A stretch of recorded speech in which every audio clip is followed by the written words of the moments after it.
আসসালামু আলাইকুম। আজ বুধবার 4 ডিসেম্বর 2024। আমন্ত্রণ ফ্রেন্ডলি মোবাইল প্রবাস টাইম বুলেটিনে, সাথে আছি আমি সরণী। শুরুতেই জানাবো শিরোনাম। ইতিহাস গড়ার কাছাকাছি পৌঁছে দুঃসংবাদ দিল ওমান, পেছালো রকেট উৎক্ষেপণের সময়।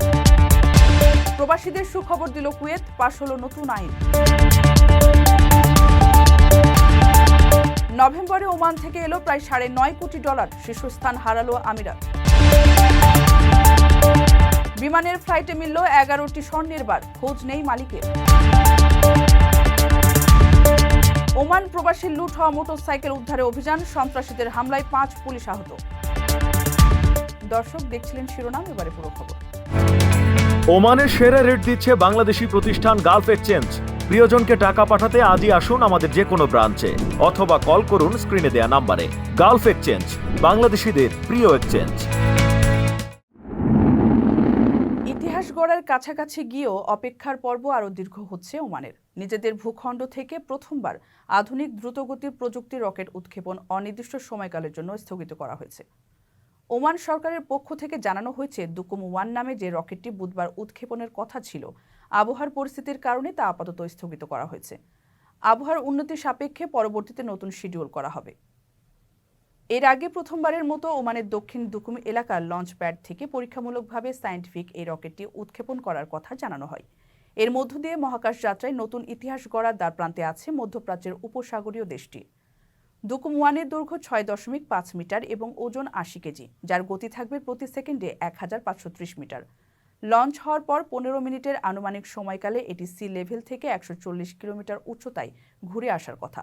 তবে আপাতত নিরাপত্তা ঝুঁকি বিবেচনায় সাধারণ মানুষ লঞ্চিংয়ের দৃশ্যটি সচক্ষে দেখতে পারবেন না এবং কোনো লাইভ মিডিয়া কভারেজও থাকবে না। জানা গেছে, রকেট উৎক্ষেপণের সামগ্রিক কার্যক্রম তত্ত্বাবধান করছে ওমানের পরিবহন, যোগাযোগ এবং তথ্য প্রযুক্তি মন্ত্রণালয়, যা বাস্তবায়ন করছে ওমানের ন্যাশনাল এয়ারোস্পেস সার্ভিসেস কোম্পানি বা নাসকমের সহযোগী প্রতিষ্ঠান ইতলাক।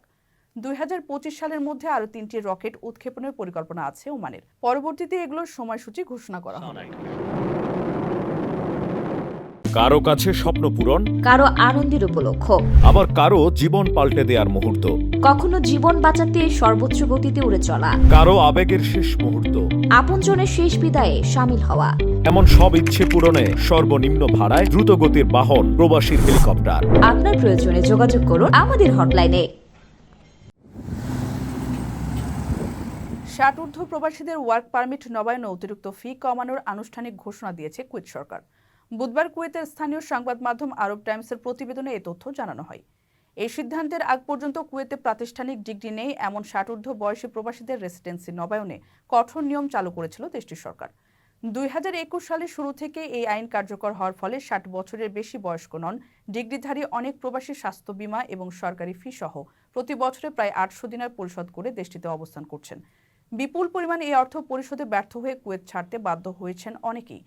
দীর্ঘদিন পর ষাটঊর্ধ্ব প্রবাসীদের জন্য এই সুখবরের ব্যবস্থা করেছেন কুয়েতের উপপ্রধানমন্ত্রী শেখ ফাহাদ ইউসুফ সৌদ আল সাবাহ। তিনি বলেন, এমন অভিবাসী আছেন যারা কুয়েতে জন্মগ্রহণ করেছেন, দীর্ঘদিন সততা ও নিষ্ঠার সাথে কুয়েতের সেবা করেছেন। তাদের কৃতজ্ঞতা হিসেবে রেসিডেন্সি নবায়ন ফি কমানোর উদ্যোগ নিয়েছে কুয়েত সরকার। বাংলাদেশি প্রবাসীরা বলছেন, চাকরি করে এত দিনার জোগাড় করতে মানুষের অনেক কষ্ট হতো। যারা অনেকদিন ধরে এখানে ব্যবসা বা চাকরি করছেন, যাদের বয়স 60 পার হয়ে গেছে, এটা তাদের জন্য একটি সুবর্ণ সুযোগ। Public authority for civil information এর তথ্য মতে কুয়েতে বর্তমানে বিভিন্ন দেশের ষাটঊর্ধ্ব অভিবাসীদের সংখ্যা 1,23,000। এর মধ্যে কয়েক হাজার বাংলাদেশিও আছে।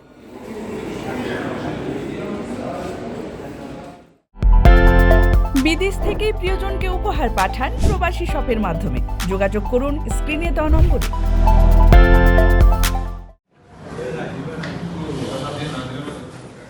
সদ্য বিদায়ী নভেম্বর মাসে ওমান থেকে প্রবাসীরা দেশে $9.48 কোটি রেমিট্যান্স পাঠিয়েছেন। সব মিলে এসেছে $219.95 রেমিট্যান্স। এর মধ্যে সবচেয়ে বেশি এসেছে যুক্তরাষ্ট্র থেকে।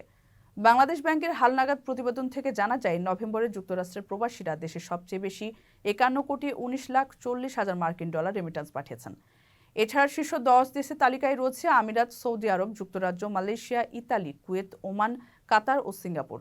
দ্বিতীয় সর্বোচ্চ $29,370,000 রেমিট্যান্স এসেছে আরব আমিরাত থেকে। গত নভেম্বরে রাষ্ট্র মালিকানাধীন ব্যাংকগুলোর মাধ্যমে এসেছে $82,42,10,000।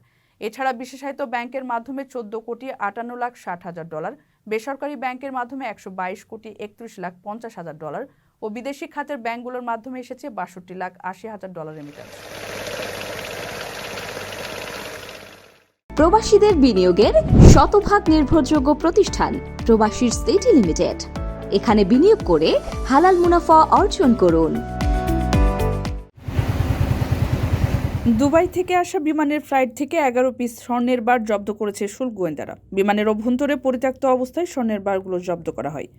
বুধবার সিলেটের ওসমানী আন্তর্জাতিক বিমানবন্দরে এই ঘটনা ঘটে। কাস্টমস বিভাগের ওসমানী বিমানবন্দর এয়ারফেডের সহকারী কমিশনার বিকাশ চন্দ্র দেবনাথ এই তথ্য নিশ্চিত করেছেন। এদিন সকাল 9:50 দিকে দুবাই থেকে ছেড়ে আসা ফ্লাইট BG248 এই তল্লাশি চালানো হয়। এ সময় বিমানের অভ্যন্তরে পরিত্যক্ত অবস্থায় স্বর্ণের বারগুলো জব্দ করে গোয়েন্দারা। কাস্টমস জানায় জব্দ করা স্বর্ণের পরিমাণ 1 কেজি 283 গ্রাম। এর বর্তমান বাজার মূল্য আনুমানিক 1,37,52,000 টাকা। আকর্ষণীয় রেট ও দারুণ সব ডাটা বান্ডেল পেতে আজই ব্যবহার করুন ফ্রেন্ডলি সিম।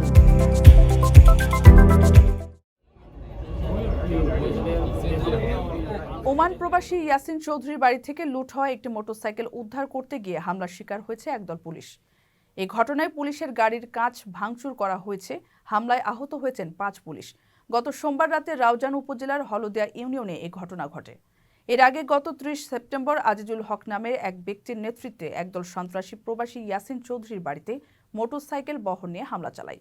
তারা বাড়িতে লুটপাট ও অগ্নিসংযোগ করে। পরে যাওয়ার সময় ওই বাড়ি থেকে একটি পালসার মোটরসাইকেল নিয়ে যায়। ওই ঘটনায় সন্ত্রাসী আজিজুল হককে গ্রেপ্তারও করা হয়েছে। এর মধ্যে গত সোমবার পুলিশের কাছে সংবাদ আসে লুট হওয়া মোটরসাইকেলটি জানিপাথর এলাকার মোহাম্মদ সালমানের বাড়িতে আছে। চিকদাইর ফাঁড়ি পুলিশ রাত 12টার দিকে গাড়িটি উদ্ধার করতে সেখানে যায়। এ সময় পুলিশের উপস্থিতি দেখে সন্ত্রাসী আজিজুল হকের সহযোগী ফোরকান উদ্দিনের নেতৃত্বে 10 থেকে 15 জন যুবক দেশীয় অস্ত্র ও লাঠি সোঁটা নিয়ে পুলিশের ওপর হামলা চালায়। এতে পুলিশের গাড়ির কাঁচ ভেঙে যায়। হামলায় আহত হন 5 পুলিশ সদস্য। দর্শক দেখছিলেন ফ্রেন্ডলি মোবাইল প্রবাস টাইম বুলেটিন। শেষ করার আগে শিরোনামগুলো জানিয়ে দিচ্ছি আরও একবার। ইতিহাস গড়ার কাছাকাছি পৌঁছে দুঃসংবাদ দিল ওমান, পেছালো রকেট উৎক্ষেপণের সময়। প্রবাসীদের সুখবর দিল কুয়েত, পাশ হলো নতুন আইন। নভেম্বরে ওমান থেকে এলো প্রায় $9.5 কোটি, শীর্ষস্থান হারালো আমিরাত। বিমানের ফ্লাইটে মিলল 11টি স্বর্ণের বার, খোঁজ নেই মালিকের। ওমান প্রবাসী লুট হওয়া মোটরসাইকেল উদ্ধারে অভিযান, সন্ত্রাসীদের হামলায় 5 পুলিশ আহত। এই ছিল ফ্রেন্ডলি মোবাইল প্রবাস টাইম বুলেটিনের আজকের আয়োজনে। প্রবাসের সর্বশেষ সংবাদ পেতে ভিজিট করুন www.probastime.net।